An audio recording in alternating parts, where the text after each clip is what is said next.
does it feel to be in the MENA top 50? It's pretty good, man. Yeah. Yeah. I think it's, I think it's really nice to be recognized after such a roller coaster of COVID for the last 2 years. Yeah. So it's special. We work our ass off. Yeah. So for us, this was something that, all of our hard work kind of paid off, and it's a small it's a small recognition.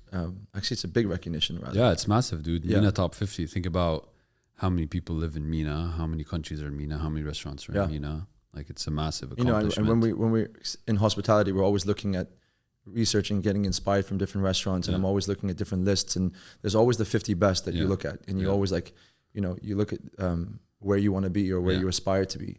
And we didn't really think Indochine, or we never planned for this. Some people plan and open a restaurant to become. Say I'm gonna be. I'm gonna be. They pull out all the stops and they say, "This is what our goal is. We want to be on the world's 50 best," and they get like an insane chef, and then they and they plan for it. And for us, we just planned and put our heart and soul into opening a really cool restaurant, something that we loved. Yeah. And this came, out of the blue. Yeah. So that kind of made it even more special. And now it's kind of driving us to do even better. Yeah. And driving us to keep going and keep pushing. How important is it to love the concept, the restaurant? Like, how important is it to say, I love what this concept is going to be, versus saying, oh, I really want to get, I think there's a space for Vietnamese French fusion, right? In the restaurant game? Like honestly, if you ask me if you have that bit of doubt, if you're not 100% sure of what you're going to do and that you love it, I wouldn't do it. The restaurant game is way too difficult. Yeah. The competition's too fierce. There's too much out there. People are spoiled for choice. If you don't 100% believe in what you're doing, that it's going to be successful, even when you 100% believe it, there's still a large percentage of the fact that you might not make it or it might not work. Yeah. So you damn better well believe that it's what you're going for is 100%. Yeah. But I guess the question is believing in there's a space for Vietnamese French fusion, right? Yeah. Or Jamaican, right? With like Lily's, with what you guys did with Lily's. Both of those were like, there was no lookalike restaurants at the time. Versus one thing you guys have done well, you and your partner, Khalid Dahmash, one thing that I think you guys have done well from the outside looking in is you guys think of the restaurant in the context of what is the vibe, what kind of person is going to walk through the door here, right? And you build around that, right? Yeah. And you guys flex in the context of entrepreneurship, not flex in the context of like millennials, and you guys adapt yourselves to that, so you guys can go upscale very quickly in terms of how you think about your clientele. You guys can go more hip and cool. I think, but there is that kind of underlying theme of like cool in your restaurants. I think for us, how we approached it is pretty straightforward. Yeah. At least with Miss Lily's at the beginning, because we graduated from. I was in Boston, lived some time in New York. KD was in Toronto, and when we came back and we looked at the Dubai scene, it was so growing rapidly. There was a lot of restaurants, but they were really big and high end and glitzy and whatnot. And we like to think that we're our own demographic. Plain and simple. So you make restaurants that you want to go to. I mean, that's how we started. We're like, where would I want to go? Where would we want to go out and hang out with friends and chill? Like, there's no cute small place that's casual and accessible price point that you can go for a drink with friends and not necessarily go clubbing, to a nightclub with sparklers and all that stuff, because we're not into that. But something a little bit more low key, but still super fun, and we can stay the whole night. And Lily's is something that we fell in love with in New York. And we thought it would be the perfect fit for Dubai. Although a lot of people didn't think so at the time. They were like, Jamaican restaurant. I mean, everyone in the beginning was like, Jamaican, who's going to eat Jamaican in Dubai? They're like, are you crazy? You're opening a Jamaican restaurant? But we really believed in it. And we did it. And then for Indochine, I guess it was a progression of ourselves. Maybe 5 years later, 4 years later. You guys maturing. We got a little bit older. Yeah. We thought, let's do something that's kind of cut from the same cloth, in the sense that like all the essence of what Miss Lily's was, the personable staff, the really cool feeling, the great service, all that's still there. However, it's a little bit more elevated. it has that downtown New York chic feeling, and that's how we got Indochine. Yeah, and that's what we wanted to do. One thing sometimes when people are on the outside looking in at entrepreneurs, it's binary. A lot of times I feel is they're like, this entrepreneur is successful, this entrepreneur didn't make it, and the reality is behind closed doors. The entrepreneurial story is like just one of ups and downs. And so you guys launched Indochine, 3-4 months before the pandemic hit? 3 months, about 2.5. Yeah. Great time to open a restaurant. Amazing time. Yeah. I couldn't have planned it better. Yeah, you guys said, let's throw our challenge our way intentionally and just... We're like, this is too easy. Let's do something difficult. Mr. Lee's killed it. Let's go do something that's going to be... something that's going to be really tough to do. That was tough, man. And who would have thought? And you guys started on a really big high, right? Because it was great. You guys had, you guys didn't have a restaurant, but you guys had Gucci confirmed that. No, so I'll tell you how that worked. Yeah. It was a really fun story. Yeah. So, Dubai is full of events and full of parties, and if you want to be super social, you can be. Yeah. There's stuff every night of the week on the calendar, and we're not really into going to all these things. But however, we were privileged enough to get invited to some of these parties, and one of them was Gucci. Yeah. And we went, and they threw a really kick-ass party with a cool crowd, and they pulled out all the stops, and it was nice. It wasn't the typical Dubai scene. Yeah.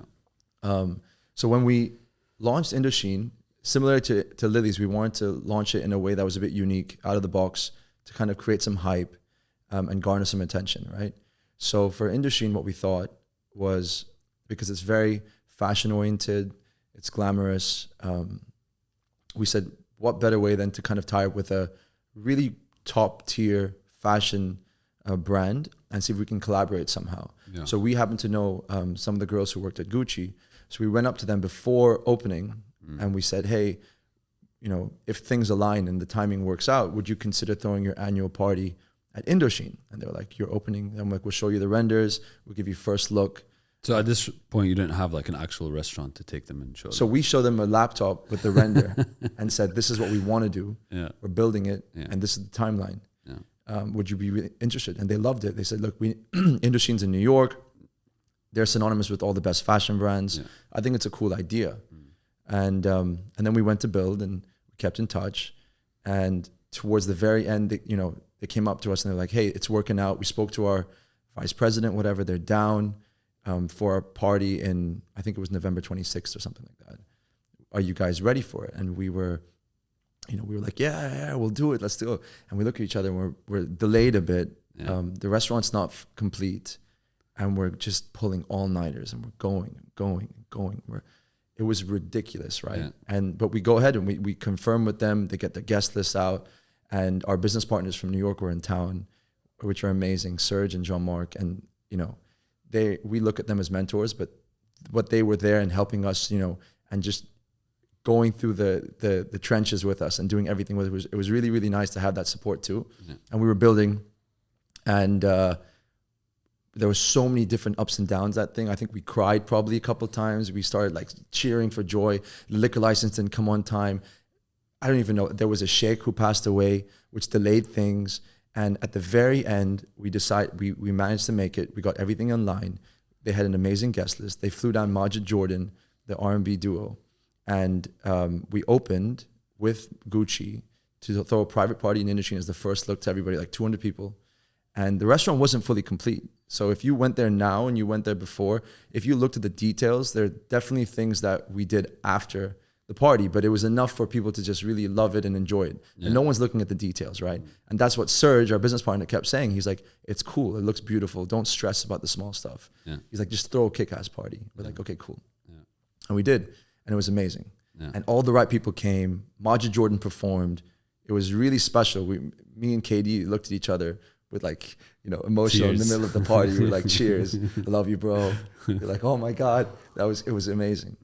It was a crazy ride, but we did it. Yeah. And we paused and then we opened Indochine. There's always this conflict. I think when someone's first becoming an entrepreneur, one of the things that you start to develop with time as an instinct is when you smell an opportunity. And I don't want to say oversell, but say I'm going to sell a vision of what's there, even though it's not ready. And then if someone buys into the vision, work my ass off to build it. So almost create the demand before you do the product, before the supply is ready, right? And that's why I love that story, because there's no bigger way to open a restaurant. Majid Jordan, Gucci, exclusive event, and there's no better way to kick off the opening. And the reason I love that story is because as I'm listening to you talk about it, is these renders on the laptop. It was crazy. When I remember the restaurant. I remember calling you, and you guys were lifting some crane. Oh my gosh, in bro. the IFC At 5 in the our contractor. So we have these huge planter boxes, right? That for the plants, and these big trees, and the contractor. How big? Like how? 2 meters long. They were concrete. Yeah. Just heavy things. Yeah. And the contractor delayed, and they couldn't get it there on time. So Katie and I were looking at each other. We're like, we have this party. What are we going to do? And all these big concrete things, they don't fit in the lift. And we didn't plan that. So we're like, what do we do? So we had to call someone to help us get a crane. And the only time that we had to get approval from security of the IFC, get this crane there, okay? And the only time we got clearance, because they have to close the road and do a small road closure, was at 5 in the morning.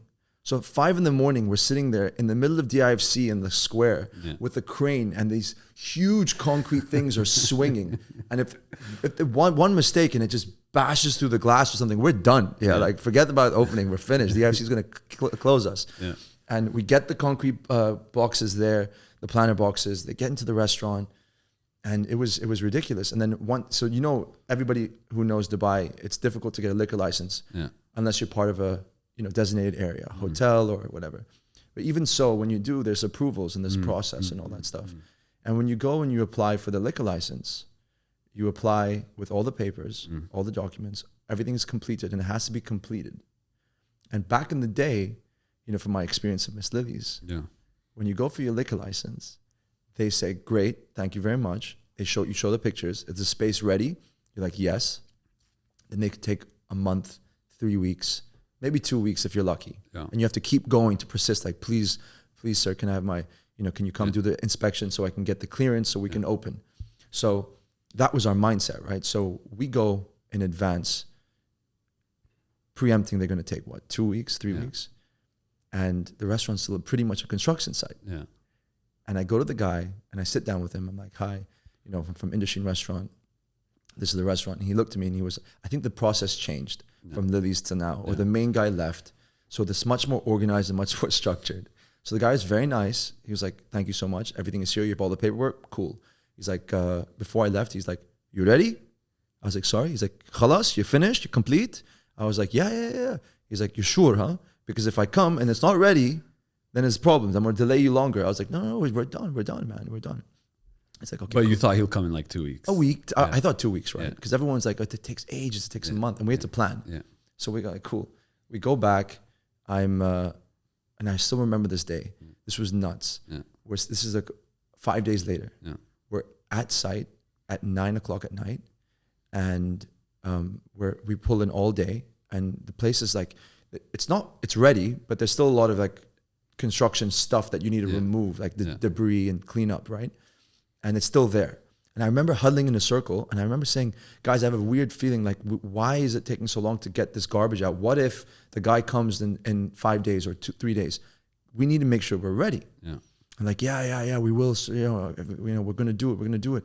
That same time, my phone rings, and it's a random number, right? I pick it up. Yeah. It's a CID officer saying, is it Indochine? I'm like, yeah. He's like, I'm coming now. Bro, my stomach, like I almost threw up, right? And I'm speaking to him. Thank God I was speaking to him, and I was like, oh, we just left. It's closed. It's so late. I'm so sorry, whatever.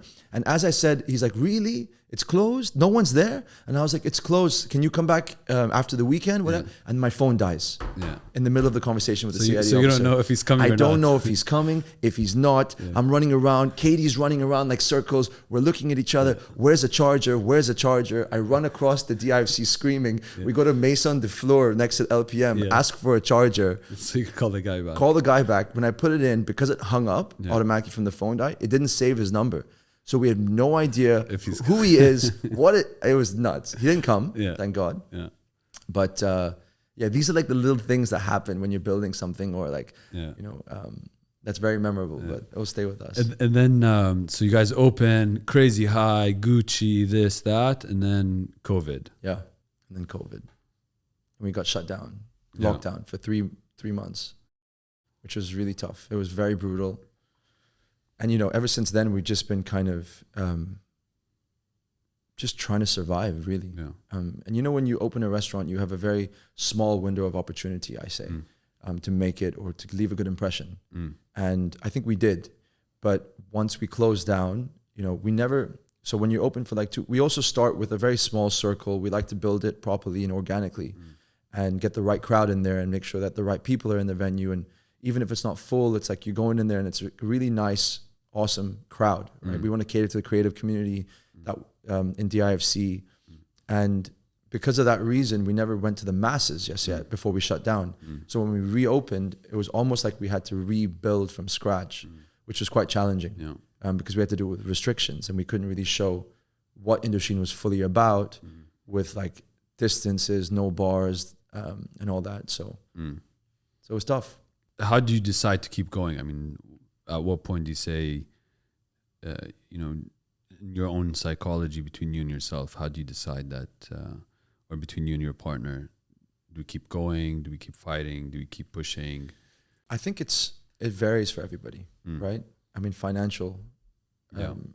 the financials have a large part to do with that decision-making process. I think, if you're able to survive and you're not bleeding money and you're able to kind of, tread for a bit and buckle down until things pick up, then you're fine. But in another person's scenario, if you're losing money month by month and the government's not giving you subsidies, there's no furlough, then that's the question of how much can you keep pumping in and lose. Yeah. So that's what happened with Tribeca Canvas. We had to make that decision then. Yeah. Here, we were fortunate enough that, we're the same consortium of investors and Lily's was successful before. So we had a bit of reserve cash flow. We were able to kind of just, get through and support each other, both restaurants. Yeah. I mean, so that's one aspect of it. The other aspect is like me personally, right? Yeah. How do I get up and show up when the world feels like it's crumbling down, right? Especially after such a big high, right? Yeah. And so what kind of conversations do you have to have with yourself? What kind of conversations do you have to have with your partner? Oh man, there's, I think I'm very blessed that we have each other because actually I'm very blessed for my family, my wife and Katie and my friends because like sometimes you need an outlet. Sometimes when things are feeling like the world is ending or you're at the rock bottom, right? There were times like that when we felt like that, when we're sitting with our financial accountant and he's looking at us, he's like, we're in the red and this is really bad. This is the projections, this is our forecast. And we look at each other and we're like, what do we do? What's the decision? You just have to be resilient. If you believe in the product, what you have, or you believe in what we created. And we were lucky enough to have seen for a very short time frame how cool and successful it could be. I think without that, it would have made the decision a little bit more difficult. Yeah. Right. So for that 2 months, it was amazing. Like it was truly something special. So we always held on to that. Yeah. And we wanted to get back to that level. So I had something that I was looking at and I was like, no, we're like, we can get back there and that's just a matter of time, or we got to tweak this and buckle down for a bit, but we know it's there and it can happen. So we just kept pushing. There were times when we were just defeated and there was like, we just didn't even want to go to work. Didn't want to, it was tough. Didn't want to see anyone. Yeah. Or like need a break, but you got to dig down and, with a good support structure, people, I think. Yeah. And I think also a big part of it is there's an element of it's bigger than, it's about more than the money, right? It's there has to be this greater belief or guiding purpose or principle that drives an entrepreneur during the dark times, right? Because if it's just about if it's just about money, you can go do something else. Right. There's a much easier way to make money than to slug it out. I was at dinner yesterday with Anis. Yeah. And he was telling me, he was laughing, we were joking around. He was introducing me to his friend and about restaurants and stuff. Yeah. He's like, Varun likes challenges and he likes to make money really difficultly. Because we did Tribeca Canvas together. Yeah.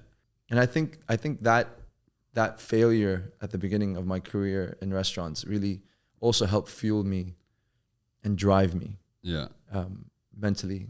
Yeah. So tell us about that story. So you decided to start a restaurant in arguably one of the most competitive cities to start a restaurant in. I mean, now that you put it that way. Yeah. In hindsight, no. Look, it was a great learning curve. So after college, I always had this itch that I wanted to do restaurants. I just loved it. Part of my dad's business was restaurants and hospitality, and I really, really enjoyed it. And I thought, I'd be good at it. And Anis, who was one of our mutual best friends, we got this opportunity to invest in Morimoto, the Iron Chef in New York. And we wanted to the idea was to bring Morimoto to Dubai. This was ages ago. And do something in Dubai in our own home court. And, what I'm doing now, that was the goal. Okay. But then New York they're opening a restaurant there. It's a small one. Maybe it's better to kind of dabble in this and learn the ropes and maybe, get to know him better and start tweaking and then bring him to Dubai. That was the idea. And this one, the project's already there. They have a great location. The rent's grandfathered in, so it's low. It's going to be a cheaper build. So let's not throw so much money at it. Let's do something small that we can kind of, muster up the cash and put together and see how it works. Yeah. So that was what happened. So we invested in, there was 3-4 of us who invested in Tribeca Canvas, it was called, with Morimoto. And it was an insane learning curve for us. And I was super naive at the time. What did you learn from that experience? I learned how not to do a restaurant. Okay, can you elaborate? Everything from the management to being present. We were passive and silent investors. So that was one of the biggest lessons learned. If you're getting into this industry and you want to make it happen and you want to make it work, you have to be there all the time, right? Unless you have so much disposable income and you don't mind losing it if it loses. Yeah. But if this is what you want to do, you got to be there. You need to know what's happening. You need to keep your finger on the pulse. You need to, pay attention to every single detail. You can't just sit back and think that someone else is going to run it as good as you want to or you expect, because it's never going to happen. And even someone like the Iron Chef, who's so reputable and he's an amazing chef, his team, they didn't have their skin in the game. They didn't, they just operated it, and they had their accounting firm in, New Jersey, and they didn't ride the momentum. And when they had a bad review, I didn't see them really being proactive about it. And, it was a mess. So the restaurant went like that because of the hype, and then it crashed. And it was funny because at one point when we opened, you went there with us. Yeah. We were so excited, and first of all, it was a rocky ride to get it open. Yeah. And we realized we were getting scammed by part of it at the beginning from one of the guys who were doing the build. So that was one problem. And then when we finally got it open, it was really great. We thought we were on top of the world. Yeah. And Pharrell had his Billionaires Boys Club 10th year anniversary at Tribeca Canvas. Yeah. Jay-Z, Beyonce, Pharrell, they all showed up. Yeah. So you're like, that, khalas, I'm made done. it. Yeah. This is it. This is easy. I'm a champ. Yeah. We thought, we looked at each other like, this is sick. Yeah. Right off the gates, restaurant tours. Yeah, baby, Jay-Z. No chance. Yeah. And then we went like that. And then before you know it, within the year, it was so short. It just crashes. And we got a bad review. And then, New York, like you just said, is one of the most fierce competition environments in the world for restaurants. And then at one point we were just putting in money. And we had to and then I spent some time there because I was like, let's save this investment. I'm not sitting there silent anymore. So I pulled up, went to New York for 3 months, sat there every day, tried to tweak things, rebrand, do whatever it is, set with Morimoto, but it didn't work. So we made that tough decision to kind of just pull the plug and say, it was a good effort. But for me, I look at it as a very, very expensive MBA. Yeah. Yeah, fair enough. Yeah. Coming out of school, your family business is obviously in different industries. There's a hospitality vertical. It would have been very easy to go and basically, as the only son, to go into the family business and run that as your dad hands over the keys. Why didn't you do that? I grew up always thinking and knowing I wanted to be an entrepreneur. And I don't know, maybe it was just, I looked up to my dad and I saw his career and what he did and what he was able to provide us. And he did a truly remarkable job, starting from almost scratch and building this business empire. He had a trading business that was his main business. It was general trading, and he had his offices in the Far East, and he dealt with East Africa. And then for me, it was always like, I want to eventually work with my dad, and I'm the only son, so I'd want to take over or help him and see how we can grow our business. And then, after college, I came back, at post-Tribeca Canvas type thing, or in between. And I worked with him, and I was, going to Dara, doing my shirt, pants, scene. Like that's my dad's, office dress. So I was like emulating that. I was like, okay, shirt, pants, whatever. I went and I'd sat there and, I learned the ropes a bit, but it wasn't resonating with me. I didn't, I got what he did, but for me, after graduating from college and, just seeing a whole different world out there and what possibilities are there, I didn't think that trading and general trading with Africa was my vibe, right? And I tried it, but it was a time and a place thing, I think. My dad was, in Dubai in 79 or the 80s, where the middleman, that's what they could do.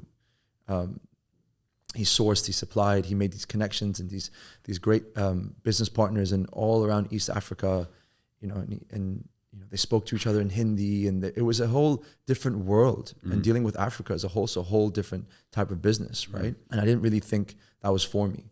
And then my dad was actually winding down that side of his business, and then as a later stage in his career, he had different investments that he was more passive, which were hospitality related and some other things. So when I came back, I joined that stuff too, and I kind of learned, and I was helping out in the restaurants, and I was seeing, how what to do and how I can add value, or I go to a different thing of his and learn and kind of see what he's doing. But the whole time I was still like very hungry. I felt actually antsy after like a year and 2 years of working with him. And why though? Because I wanted to do something myself. But why? Like what's when you think about doing something yourself, you could have done something yourself under the umbrella of the company, but you kind of went out and literally went and did your own thing. Look, I'm so fortunate to have like a great support structure and a foundation that my dad had given. But for me, I just liked the challenge of starting something from scratch and seeing how far I could take it. And I think my business partner had the same mindset, which is why when we connected, it really worked. And we were both very hungry, very ambitious. But for me, I don't know. I went to an entrepreneurial school. Babson was an entrepreneurial school. I was surrounded myself with rocket pitches and, everything that had to do with business and venture capital and ideas and incubators. That's what Babson was about.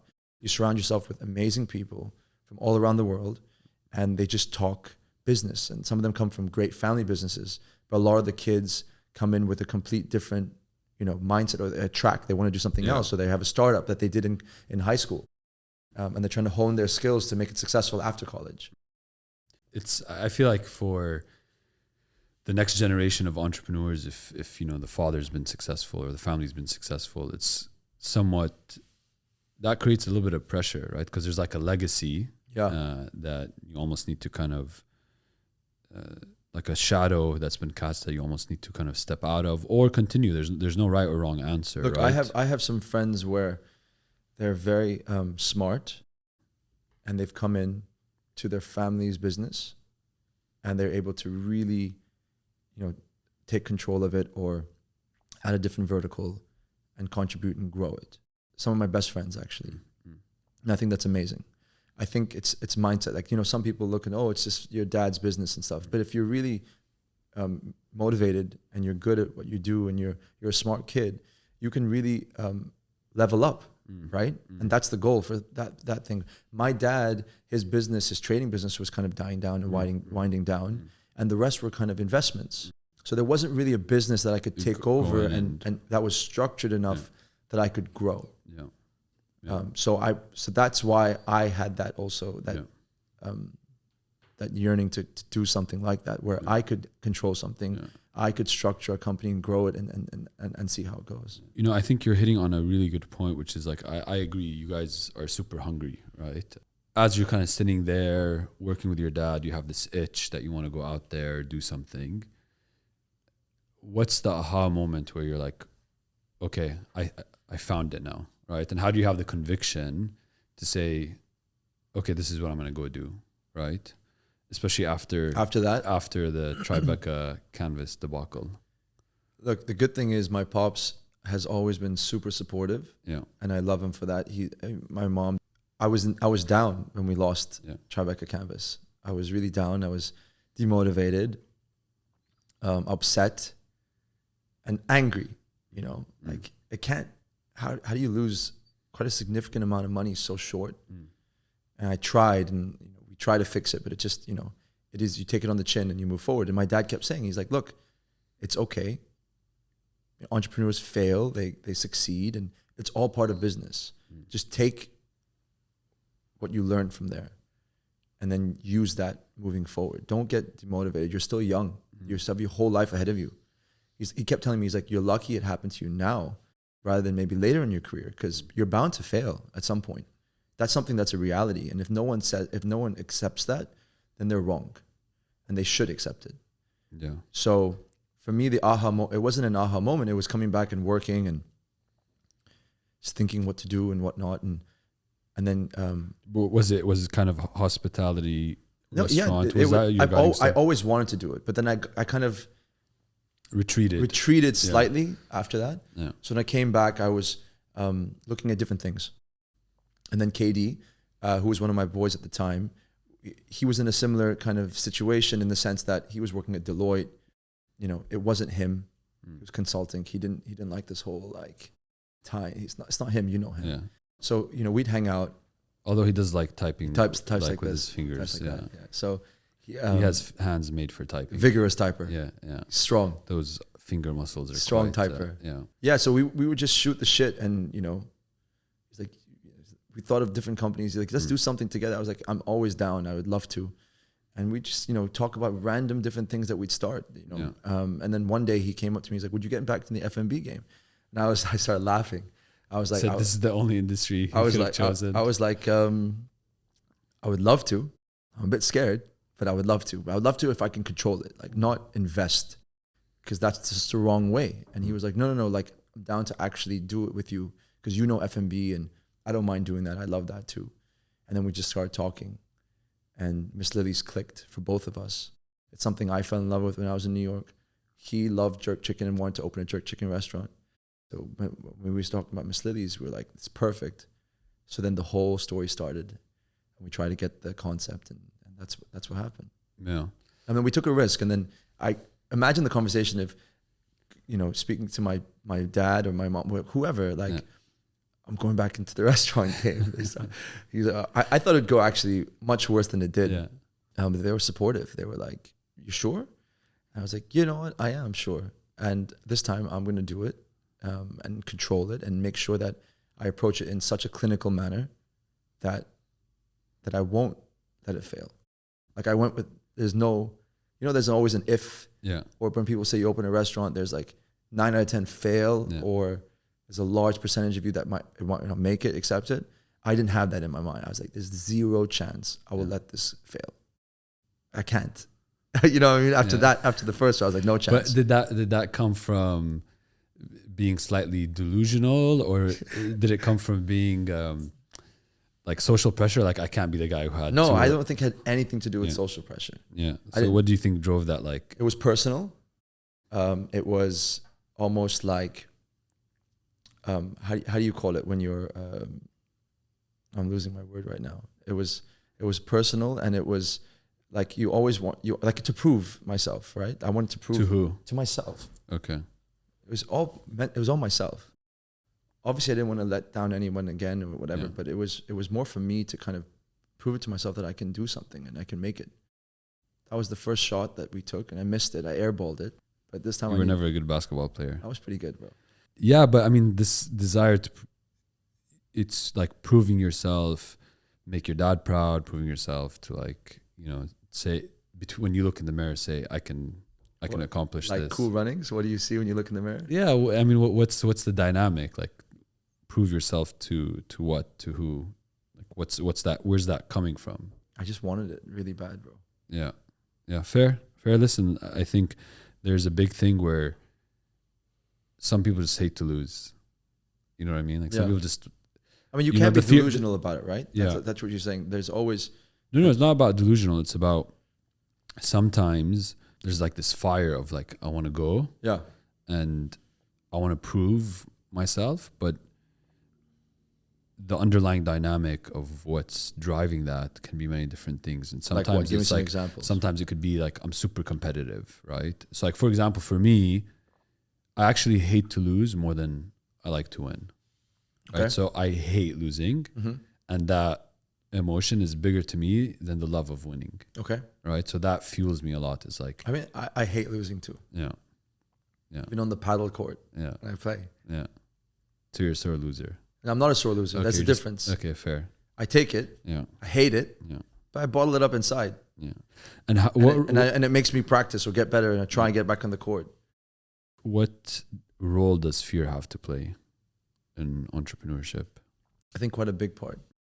I think everybody has to have some sort of fear, because if you don't, then you could get a bit reckless. You know, you have to be fearful of failure. You should also plan for failure. What do you mean?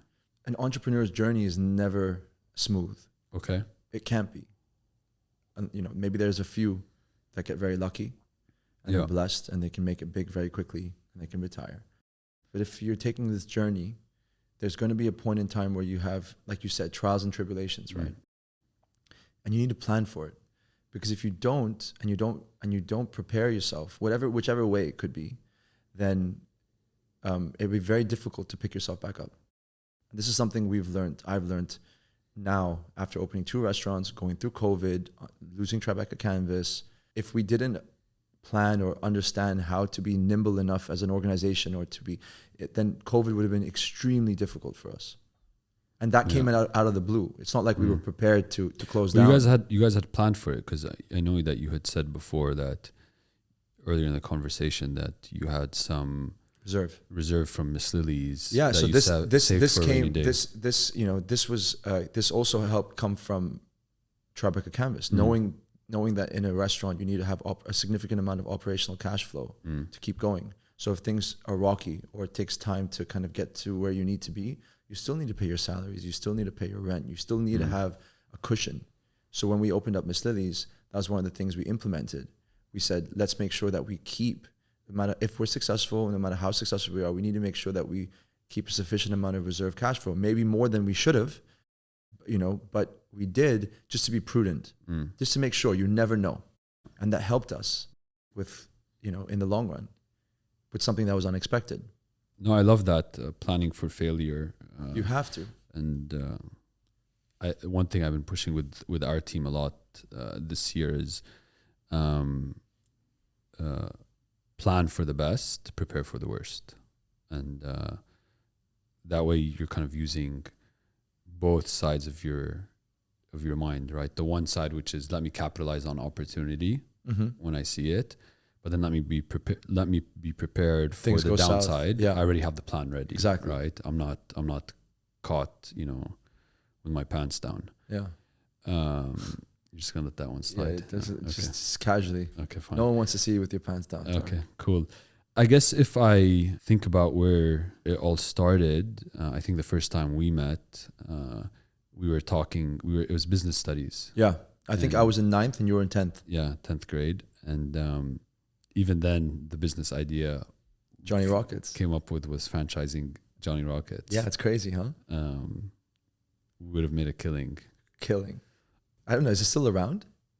Yeah, I order it probably a couple of times a year. Really? Yeah. It's still solid. I think there's a lot of haters, but I think the last time I went to Johnny Rockets was with you. Potentially. After a night out with Anis, remember? Potentially. Yeah. I'm sure I have pictures. It was of you. That night. It was you who said, let's go to Johnny Rockets. Yeah. Okay, cool. From that age, a lot of people go to school. They kind of think about, I'm going to graduate. I'm going to get a job. Like that's what 90% of the population does, right? And there's nothing wrong with that. I did that.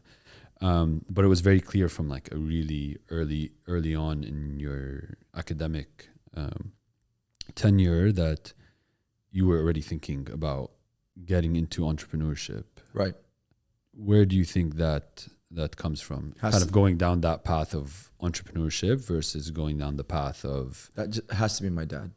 Okay. Plain and simple. Is it conversations you guys had growing up? Is it you looking at him? I think it was me looking at him, looking at the different things he did, understanding that you don't have to be at a 9 to 5 in corporate if that's not what he did. And it was exciting that you can do different things. Yeah. You don't have to be part of one specific organization. You can invest in here. If you have a passion in this, you can do, but you have to start from somewhere. You have to build. But I saw him and I liked it. And I thought that as the only son, I would also eventually join him or be a part of the business or help him grow whatever he's done. So I think from a very young age, knowing that I'm the only son and I would want to help support my dad and grow with him or add value to his business. That was one of the things that I already kind of had ingrained in my back. My dad said, go get a job and then you can eventually always come back and work with me. But then also when I graduated, it was 2008 in the financial crisis, which was also difficult. Yeah, good time to graduate. Yeah. So I think from a young age, it was. Did that create any like pressure or did it create fuel? I don't know. I think it was a mix of both, to be honest with you. Fuel as in I'm excited to come back and take this foundation, whatever I have, and see where what I can do to it. Pressure in the sense that my dad was successful. I was the only son, so I had quite a lot on my shoulders. Coming out of college, I thought that I have a lot of responsibility or I have some big shoes to fill. Did you ever have those discussions with your dad or? It was more my mom. Okay. I think I had those discussions with my mom. Yeah, it's crazy how they say it takes a village to raise a kid. Yeah. It's crazy how like I've kind of been toying with this idea recently where like in your 20s you're like figuring out who the hell you are. Right. In your 30s you're starting to get tweaking the who I am and starting to get comfortable with who I am. So like starting to get comfortable in my own skin. Okay.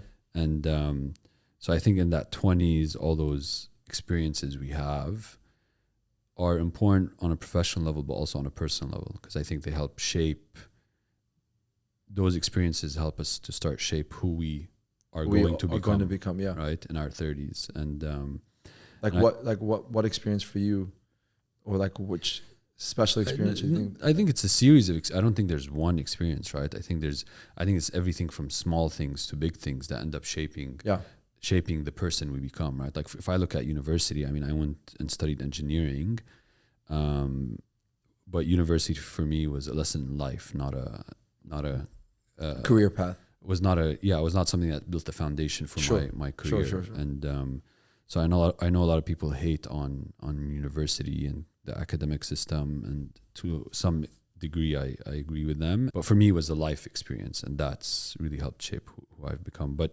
the reason I bring it up is I think in the context of, I think it's really important to have that support system. Right. And kind of have, like you were saying, having your mom, and I guess now your wife, and I think one common thread with almost every entrepreneur I talk to, or most, is having that support system, the co-founder, because that saying, it's lonely at the top, it's true. It is true. Like when things are going down, there's not a lot of people you can share it with. No, there's not. Yeah. And I think we have these moments, especially now in the last 2 years with COVID, where it's really difficult and challenging. And if you, like you said, if you're alone and you don't have that many people to share it with, it'd be tough. You bottle it up. There's so many times when I can count. There's so many times where shit hits rock bottom for us, or it's not going the right way, or something happens, or whatever it is, and we're driving back, me and KD, from like a really long meeting that was terrible, or it didn't go the right way with the landlord or whatever, and we're just defeated in the car. We're just looking at each other, we're like, happy to have you, bro. He's like, you too, man. He's like, thank God. Fist bump each other, keep going. Yeah, you guys are big fist bumpers. We're fist bumpers. VKD Hospitality. I think I'm more of a high fiver. Okay. I mean, but now with COVID, now with COVID, it's a fist bumping for sure. Yeah. There's obviously the dynamic of you've learned a lot in the hospitality space. You've gone kind of through some highs and through some lows. It would kind of be easy to say, we're gonna sit back now, stabilize the ship, and keep going, right? And kind of keeping that foundation afloat. But from what I know about you guys, you're already looking at what do we do next? Yeah, look, I think when we started, we opened up Miss Lily's not really knowing or thinking that we would continue in hospitality. It was a restaurant that we had passion about, and we said, let's see where it takes us. When it was really successful, we realized that we were onto something, and we both loved it. So then we said, let's start a hospitality company, and let's try and grow and see what else we can do. So we did Indochine. But we always had this roadmap, and we always had this idea of where we'd want to be, or how many restaurants, or what we're looking at next. And we'd have these conversations with our business partner, Serge Becker. And we'd always brainstorm and talk about new ideas, new concepts, what's next, etc. And then COVID hit, which shelved everything. And then during COVID, we looked at each other year 2. Year 1 was like kind of hit us like a left hook. We didn't know what the hell hit us. We were dealing with our own staff, figuring out how not to fire people and how to keep everyone all the family together. What did you learn about that in that time, about showing up and managing the team? I actually think the biggest lesson there is effective communication. And I think that's another trait that an entrepreneur needs to have to be successful when you're building a team, because you need to make sure that the people you have are well taken care of. They understand the vision through ups and downs, and there's a clear communication, because that can lead to doubt, that can lead to people being scared, fearful, making rash decisions. So for us, when everything went crumbling and COVID got locked down, we had to be present. We had to strategize what we're going to explain to the team, what we're going to do with the team. Do we let people go? Do we not? Do we unpaid leave? There was a million things the way we do it. So we had to sit down, game plan, and then we brought our entire team together from both restaurants. Each restaurant at a time. It was almost 90 people almost at this point. And we had to really clearly communicate with them and explain to them, this is the situation. This is how we're going to take care of you. This is what's in store. And that we have, the open lines of communication are there to us at any time in case they have questions or doubts or they're worried. And how do you balance that with people freaking out? You know what I mean? So you can be transparent, say, hey, it may feel like the ship is sinking. It's obviously a tough time. We got your back. But then people can also start to freak out and, jump ship. You just need to be confident and positive. And if you're that pillar of strength that they can if you have your composure and you seem to know that everything's under control, then, they feed off that energy. If as a leader, if you're freaking out and you're scatterbrained, you don't know what you're doing, and you're not clear in what you're saying, then they have every right to follow suit and think it's a bit unstable, right? So you have to be very confident, clear, and give them assurance. Anything you would have done differently, the way you managed? There are a few things. I mean, you never do anything perfect. In hindsight, we didn't want to let go of anybody. A lot of people did. A lot of restaurateurs trimmed down. And financially, that may have been a little smarter move now looking back at it. But emotionally, and we preach family to our team. So we made a decision that we didn't want to let go of anybody, because we also thought it was going to be a short time. COVID might last 2 months. It might last.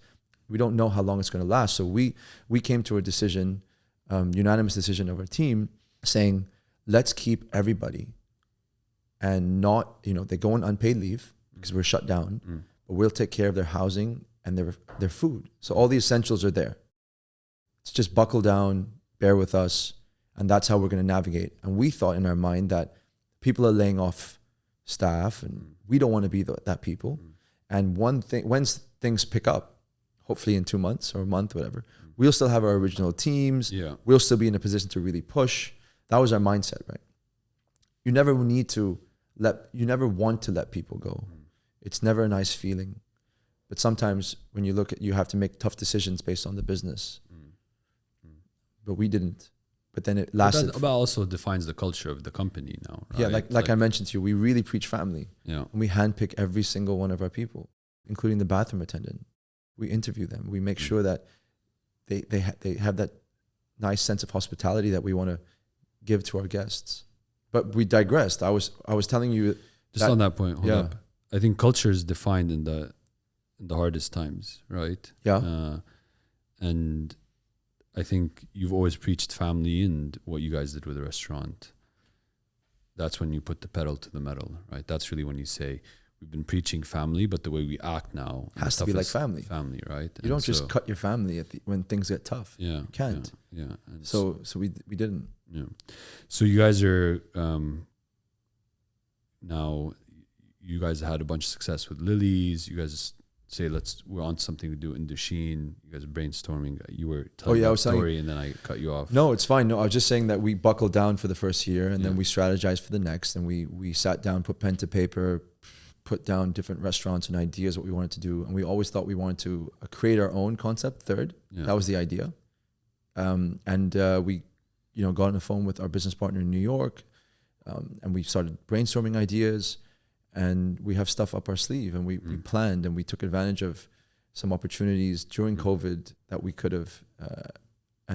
We have some exciting things in the pipeline now. But how do you manage, the foundation is not maybe super stable, right? Because of COVID and, That's where I'm in right now. It's a very difficult time. Yeah, but managing that. And still thinking of something else. Thinking about something else. Like how do you, because there are two different parts of the brain. One is like creative. One's creative, opportunistic. The other side of the brain is like operational, clinical, and survival fear, right? So like, how do you go from like the lions are going to eat me to I am the lion? Why do you think every time you call me at the end of the week, I'm done? Yeah, I'm defeated. Yeah, because we're going through like all these different things. Yeah, it's a bit too much actually at this point, but I think with our support structure and with our team and our foundation, I think we'll be okay. Yeah, but how do you manage that? Like, how do you? You just got to be organized. I think you can't do everything at once, which is something that we've also learning. Structure is everything. We learned that from the first restaurant to the second restaurant. We thought it would be a piece of cake just to open another one, but it was very difficult. Creating that structure for the restaurant group is probably the most important thing that you need to do before growing. So we have that team now, and we're trying to implement all of these. But in terms of how do I manage myself. How do you manage your mindset, right? How do you manage that? Hey, there's this. Are there things you have to do to switch from one gear to the next? Honestly, no. I'm just on full 6th gear. We're just juggling things, and that's why if it's Katie's doing something, I'm doing another. Stefan's doing. We need to be a little bit more definitive in what we do. I think can make life easier, but we don't. We need to get into that eventually. And if I think kind of about your story, I mean, there's definitely something you're passionate about. Is that what helps you get up every morning to go tackle the day? Is there a bigger headline that keeps you going? What kind of drives you? It's like, I think it's just, there are small moments throughout my career where I can pause, and if I snapshot at that moment, and it makes everything worthwhile. Because you know what I mean? Like, it can be really, really bad and really tough. Yeah. But then there's certain times where you can take a step back and everything is amazing and it's working perfectly, and everybody in the venue is having an insane time. And people are coming up to you and they're like, I love what you do. Your restaurant's amazing, or this is really something special what you guys are doing. And then it makes things, it makes you feel really happy, and it makes it all that hard work and it makes it worthwhile. Yeah. So remembering these moments and seeing friends in the venue and we have a wild time and you give me a high five, you're like, yo, this is wild. Like that's exciting for me because like it fuels me. It keeps me going. So what gets you kind of high is seeing other people. Yeah, of course. It's hospitality. You want to make sure that all your guests, everybody who comes into the venue has an amazing experience and they just leave with a huge smile on their face, and from the service to the food, to the vibe, to the music, it was on point. And how do you keep that, you know, now that you have a couple of years into it, how do you keep that going, right? Like, how do you know, Miss Lily's is your first baby, Dasheen's your second. How do you manage yourself in a way where you don't lose sight of? One, it's tough. You have to balance. And we're only now really trying. So when you open a restaurant, you have to really put a lot of love and energy into it to make sure things are consistent from everything, from the small details. So we did that with Lily's when it was easier because it was just one restaurant. So we were able to be there. You guys were there every day. Yeah. It was nuts. We were there. We lived, breathed, sweat, led Lily's. And thankfully that... You even ended up marrying an Indian girl who has Jamaican... her mom grew up in Jamaica. Yeah. So that's how into Lily's you were. Yeah, exactly. How ironic, by the way. Yeah. And when I tell that story, people are like, really? You planned it? I was like, no, it was literally just by fluke. Yeah.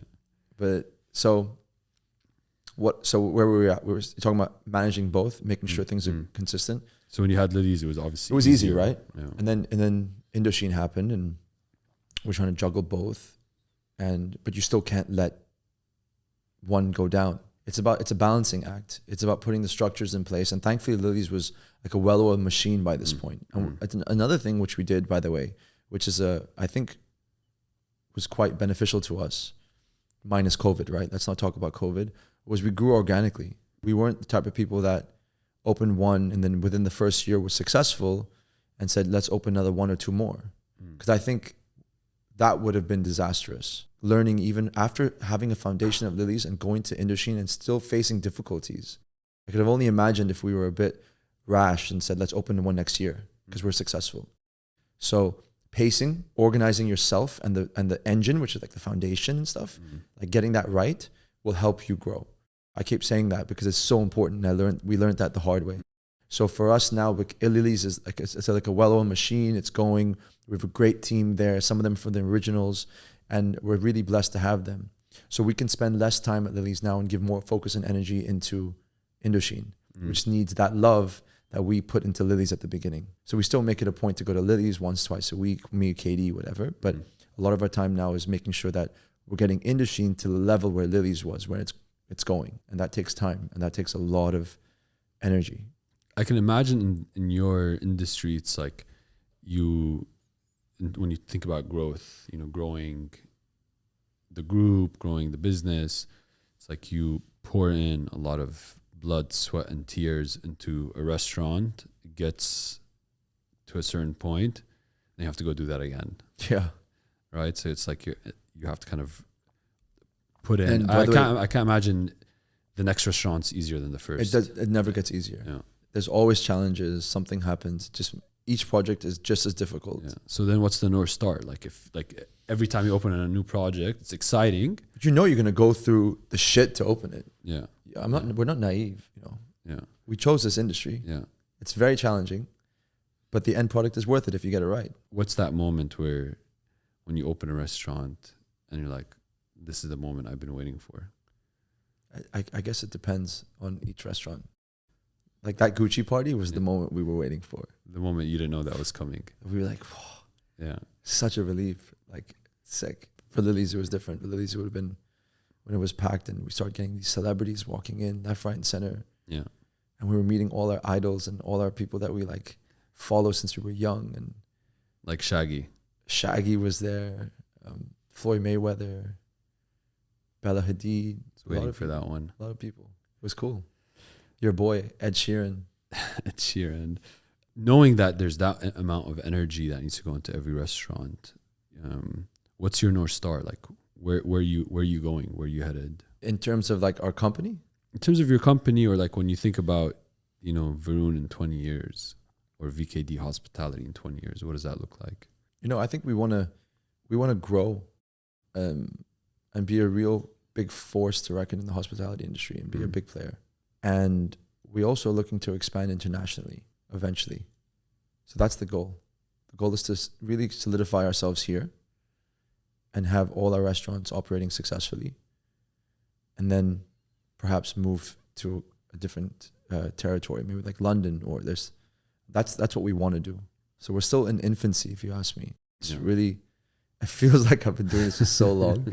But if you look at our entire roadmap and where we want to be, I'd love to open a hotel. That's my goal. Like, I would love to get into a hotel. That's my That's the North Star for me. Yeah. Imagine, but like a chilled one, not like these like a beach. Not like an Atlantis or no. Something cool, something special.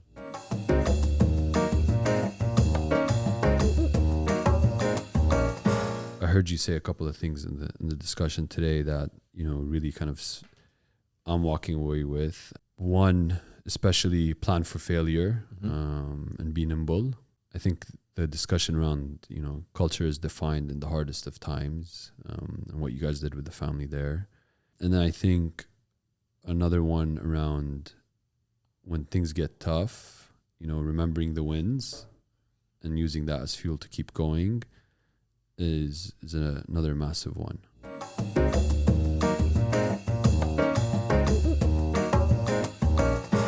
I've loved the conversation because, we get an opportunity to talk every weekend, but it's usually less deep than this. So I've had a ton of fun, and I've learned, a lot more about, one of my best friends. So I appreciate you taking the time, and what you guys are doing is not easy, but I'm proud of seeing you guys learn from it first and foremost. And then I love seeing that the passion is still there. Awesome, man. Thank you so much for having me, bro. Thanks a lot, man. Really appreciate it. Take it easy. Oh, man.